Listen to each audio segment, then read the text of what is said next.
Morning and welcome to Haventree Parent Podcast, where we get a chance to talk about something that's important to us and to you before our kids wake up. Today, we're going to continue our conversation on homeschoolers and socialization, but we're actually going to be talking about opportunities and things that we've done to allow our kids to have chances to interact with other kids their age.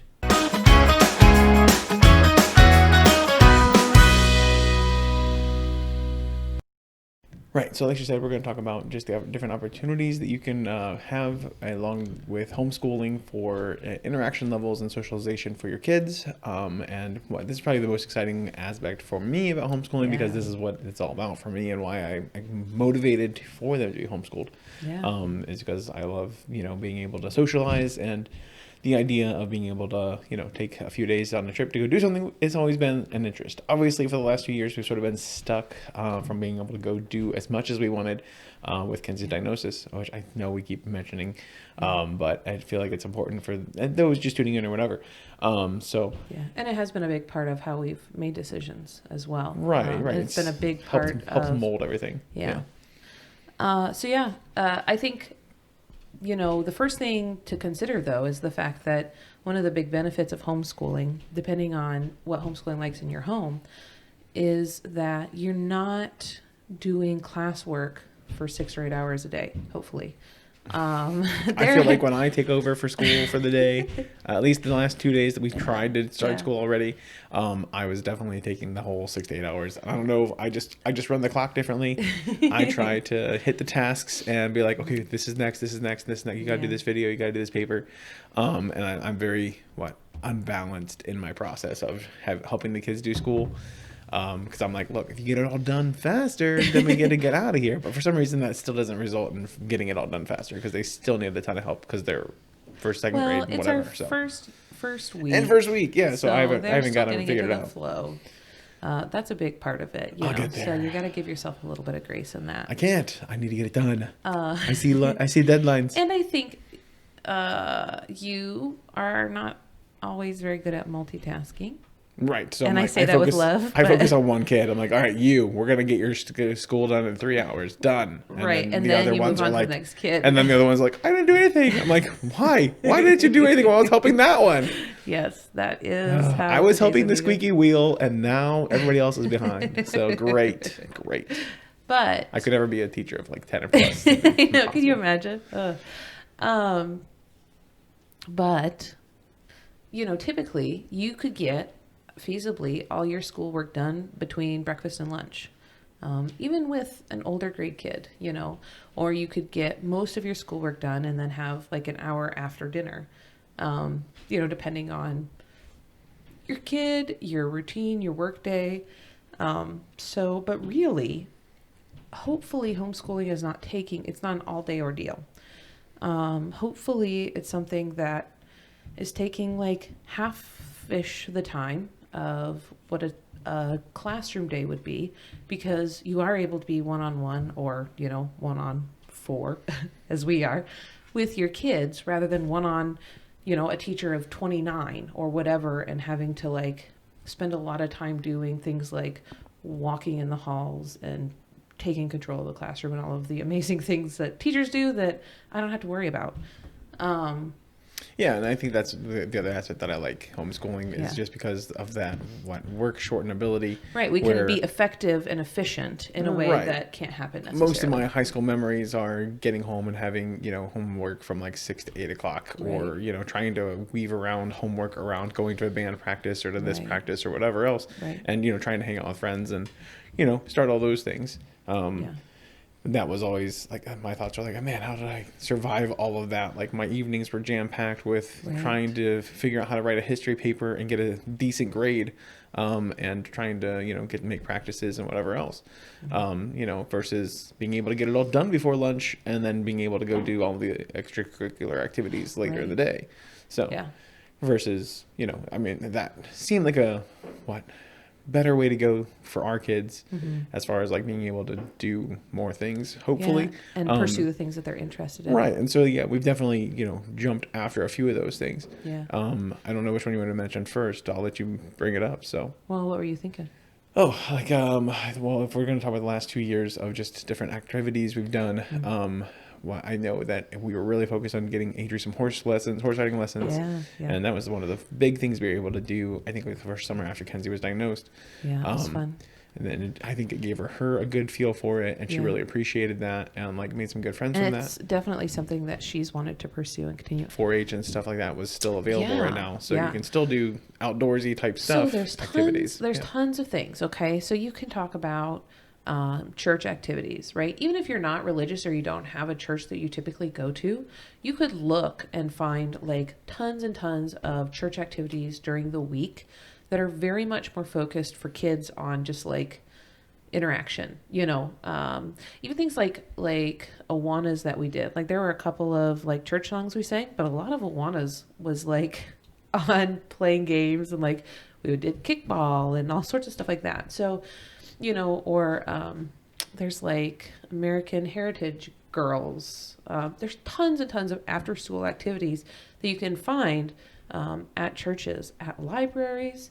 Yeah, even at the YMCA, there was a fathers and daughters group that I wanted to sign up for like 3 years. I was Right. like, I want to sign up. I want to Yeah. do this. And like every year, like obviously the last 2 years, I haven't been like, I'm not going to add anything extra to the Right, plate. right. We already have a ton of doctor's appointments that we're going to now, extra ones because of the Right. baby.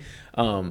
And so I'm just trying to keep our schedule light and not add anything to it. So because I know that's a big thing about it is like once you start adding activities, then you are Right. really tightening up your schedule. Like I said, like I remember having a packed schedule at least during high school, like. Yeah. Going And from this thing to that. we so. value family time too, so we have to figure out that balance there and give each of our kids opportunities to do Right. activities that they enjoy And while sadly, not trying to fit everything in. right. And sadly, I think I don't know, my argument or disappointment right now, I mean, I love living out here where we do, but the other thing is like most of the fun things that we find to do are like the extra 20 minutes, 30 minutes across the side of town.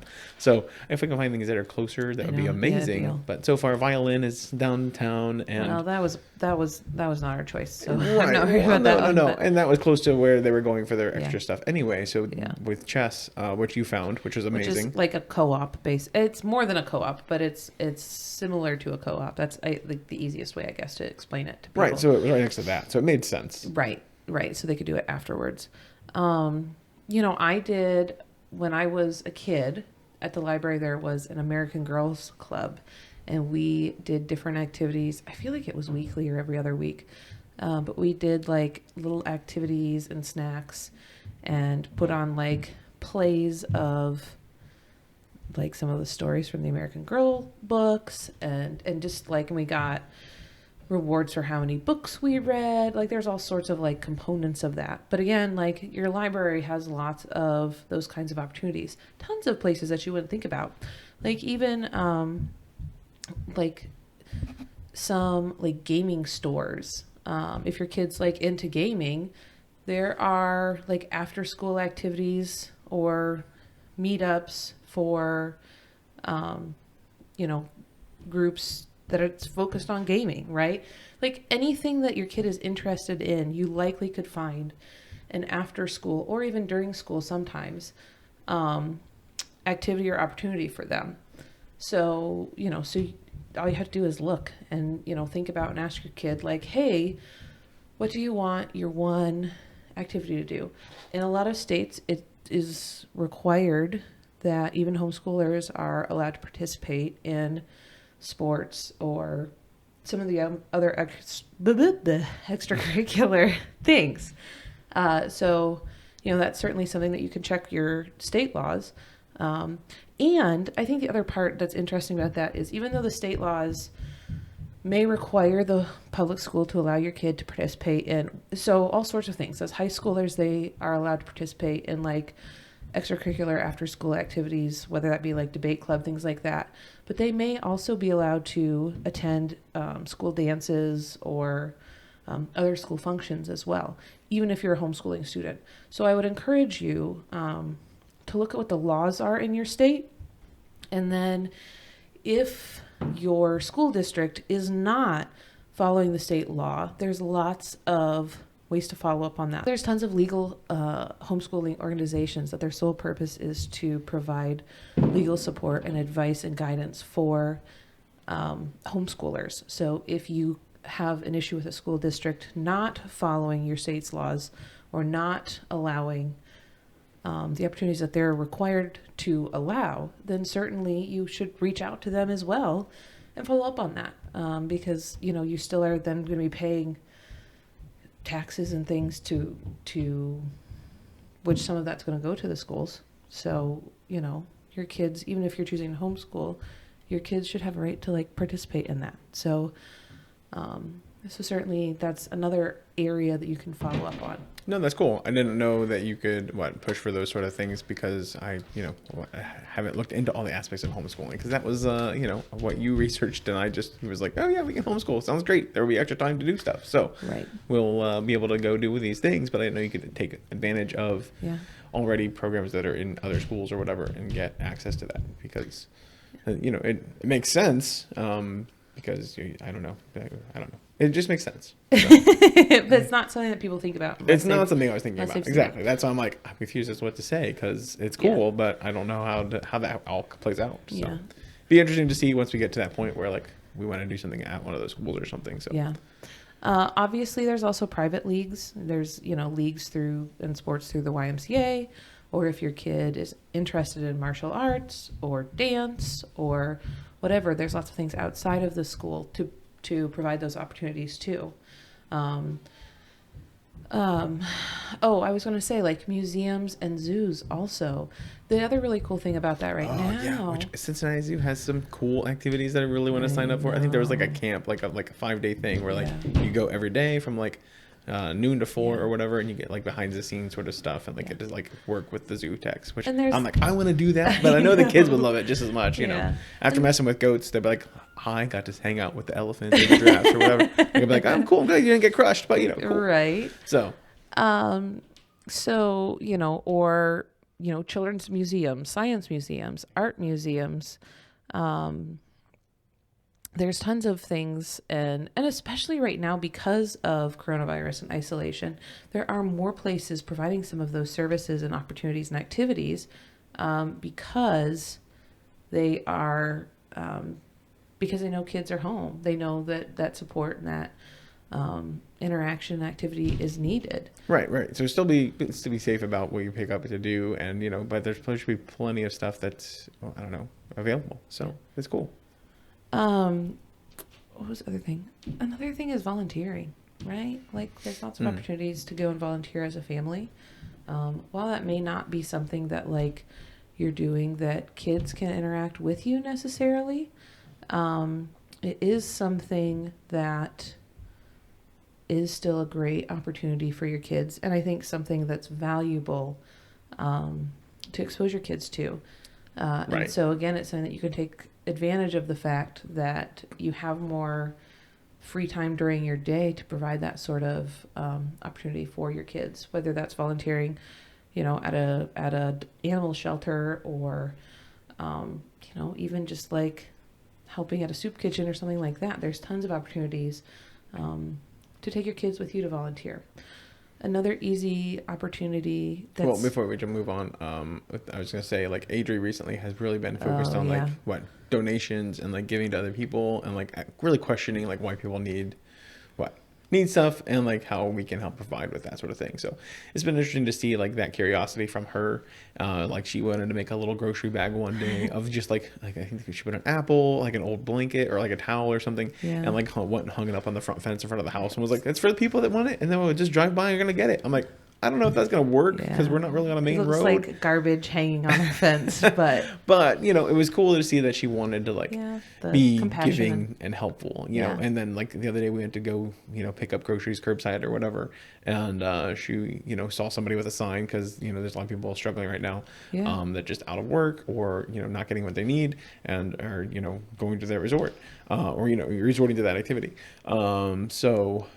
she was like, oh, I have $20 that I brought in my purse from my birthday money or whatever that I would, I'm happily give to that person. I'm like, well, that's great. I'm glad your heart is thinking that, we can't help everybody, and, because we don't know their story or whatever. But there are ways to think about how to... But there are ways that we can help her see what the right choices are for doing that sort of thing. And have compassion and be able to give to others. Right. You know? So yeah, there's definitely curiosity there, and what we're talking about a plan as to like how we can help her just process that and do something, because we want her to be able to feed on that if that's what her heart and her mind are focused on right now. So. Yeah, absolutely. Which is really is very Adri too. You know, that's very right. That's that person very, needs something. Let me help them. Yeah. So. Now I lost where I was. I'm sorry, I ruined it because okay. that's such So a good rude. thing. It's such a good story. I wanted to share Yeah, that. So no, I really like that about her. So Adri it's been very fun to watch lately. Another easy thing you can do with younger kids is take them to the park at the same time every week, you know, and just kind of like add it to your routine, because eventually you'll find other parents that are always at the park at, 10 on Fridays too, or whatever. And that's a really easy way to like just give kids time to play with other kids and learn to interact. In the winter, there's always, whether it's like trampoline parks or even just like going to like McDonald's and letting them play in the play place. Like, I don't know if play places are open right now. Yeah, I'm not sure about all those playground places. I know we've been to a not ton. tried in a long time. Yeah, but yeah. So hopefully something's open, or you can utilize something that's sanitized. There are lots of opportunities like that. I know of one in our area that is like a big kids gym. So even if like McDonald's isn't open, they've shut down their play area, which I could see. There are still places that you can do that. Another is just like finding your local like Facebook group online, right? So like we're a part of the local school district sort of Facebook group, and there's a whole variety of topics that are discussed there. Lots of like neighborhood gossip and nonsense like that, and people like selling stuff. But then there's also people that are like, hey, I have a 12-year-old and a 7-year-old, and we're gonna be at the park, and if you have a kid or you have kids of one or both of those ages, we would love to have a friend come and join us and meet somebody. Obviously you have to be cautious and use some wisdom with things like that, but certainly, again, it's just a really easy opportunity to make a new friend and meet somebody, because I think there's lots of people in the same situation as far as trying to make sure their kids still have the opportunities for interaction with other same age or close age peers. Then I was gonna say, I mentioned violin for like 30 seconds. But yeah, so music lessons, obviously, those are a little bit less about interacting with other peers. They're more about learning to listen to other adults, but that is another important skill for some kids. There are some kids that are really good at listening to and obeying their parents, and they are disrespectful little, poop heads to all other adults. Like, seriously.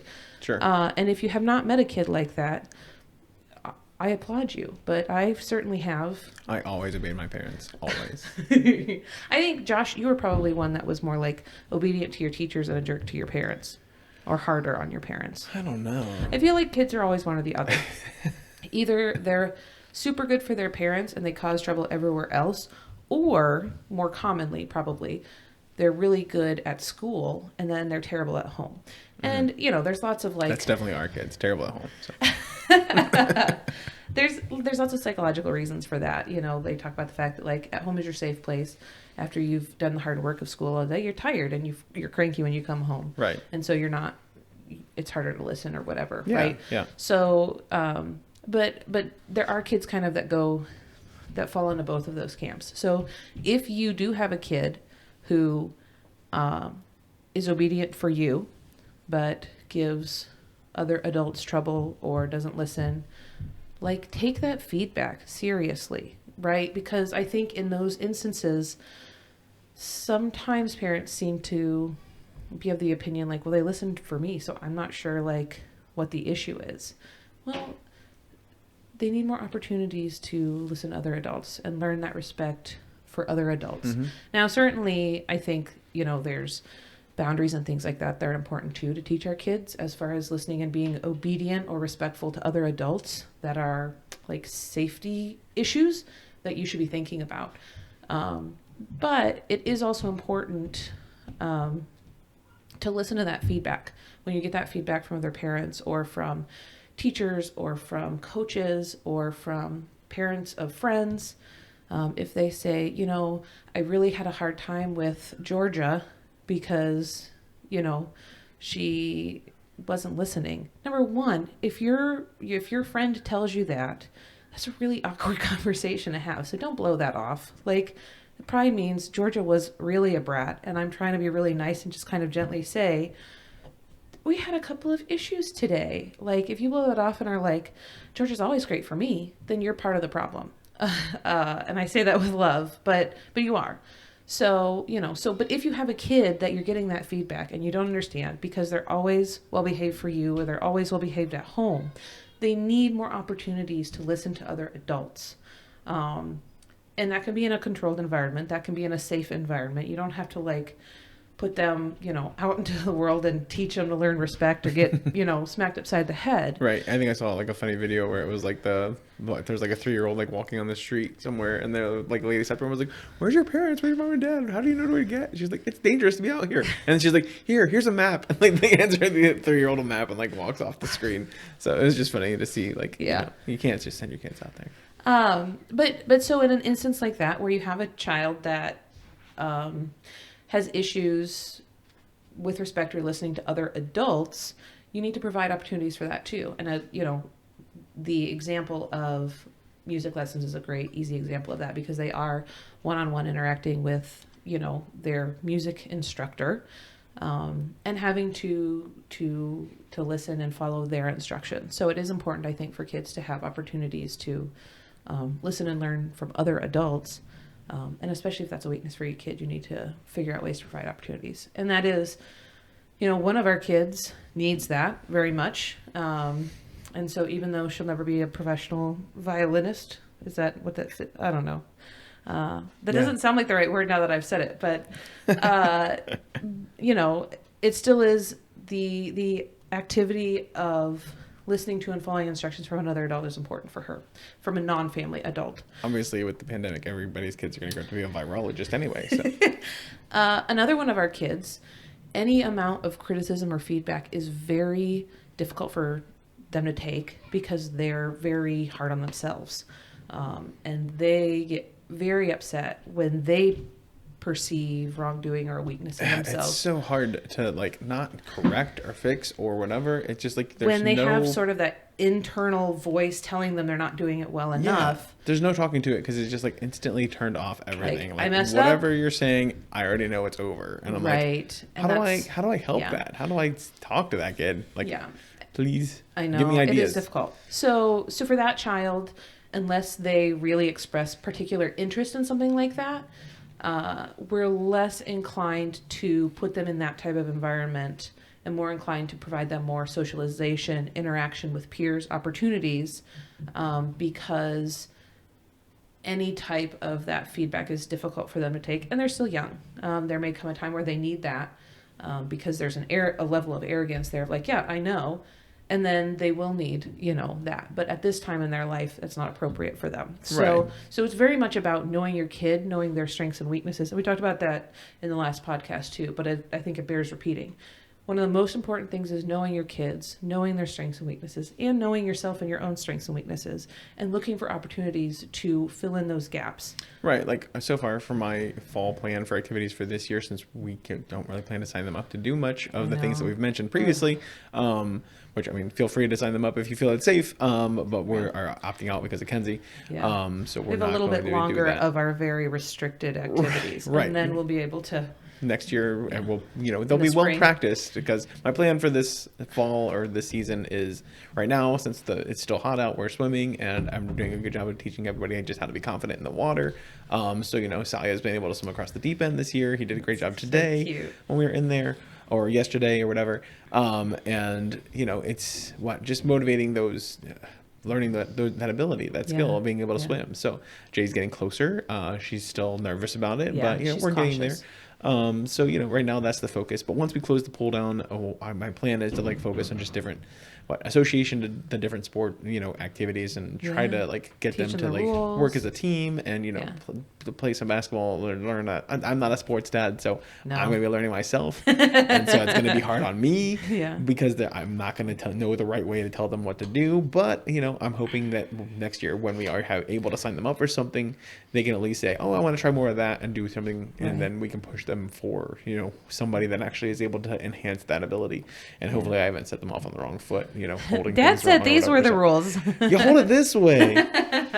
Yeah, Dad said alligators are ornery because. So I think that the other benefit that we have, so we've talked some about the fact that like our opportunities right now have been very restricted because of Kenzie. But I think the protective factor for us is we have a lot of kids close in age, right? Like our 3 big kids are stair steps. And so it helps because they have a near peer in home with them, right? So even though we've had to be much more restrictive about what we can go out and do, they still have to learn cooperation. They have to learn to wait their turn. They have to learn that they don't all get to speak at the same time. Right. So, so some of those things that like, if you have an only child or 2 child that are, 4 or 5 years apart or whatever, you're going to have to look for opportunities to provide some of those learning moments. For us, it has been beneficial that because of our unique situation with having to be really cautious with Kenzie for a little while longer, we do still have some of those opportunities built into our family, to our home. And so that has been very beneficial for us. Yeah, I mean, now with number 6 on the way, that's the size of my class, I think, from like 3rd Your to private 6th school. grade. Yeah. There was only 6 of us. So, that was my school experience with 6 kids. So, I mean, they were all, with one age of me, so not a range. Yeah. So that is, I think, something else to consider too, is that, if you have that, there are still ways to work around that or to provide those. But certainly even, with coronavirus and with things shut down, outside parks are still a good, safe opportunity. Zoos are still a good, safe opportunity because typically a lot of that is outside. And another we haven't talked about is technology. I mean, there's tons of ways that, you can have a interaction for your kids. I mean, there's lots of like games that you can play online. One of our kids' favorite things to do is like talk to each other or to their friends on like Facebook Messenger, because you can make like silly like filters, and there's little like games and things to like play on the there. cat on your head one, if you've done that thing, or the singing one, or whatever else. So which are silly, but for Adri to like be able to talk to her friends, it's great, right? Yeah. Like there's, you can like Skype and play Barbies at your 2 houses, right? Like, right. There's lots of ways to do that. You can call and read to grandma, which is something we've been doing a lot because there's a lot of kids that are learning to read, and it's a lot of painful reading time. So I've been taking advantage of that. But there's lots of ways to use technology, and there's lots of new technology coming out because of coronavirus. So like, let's take a second to look at the positives, and take those opportunities to provide some of the things that our kids need. Even when we're separated, we can still find ways for those interactions for our kids. Anyway, it sounds like I heard of elephants upstairs, so I think we need to wrap this up. But certainly, I feel like it's settling though, because they must have found food. So. But certainly, share your thoughts. If you are a homeschooling parent, what are other opportunities or cool things that we haven't mentioned that are ways that you found opportunities or activities for your kids? Or what are things that you've done during the isolation that have still provided opportunities for your kids? Certainly, we would love to hear your thoughts, questions, and great ideas, because we know that there's a lot of homeschooling parents out there that are smarter than we are, that have been doing it longer, and we would love to hear your wisdom and have you share it with others too. Yeah, so like, subscribe, hit the thumbs up, follow, and all those things, and we will see you on the next adventure. Bye.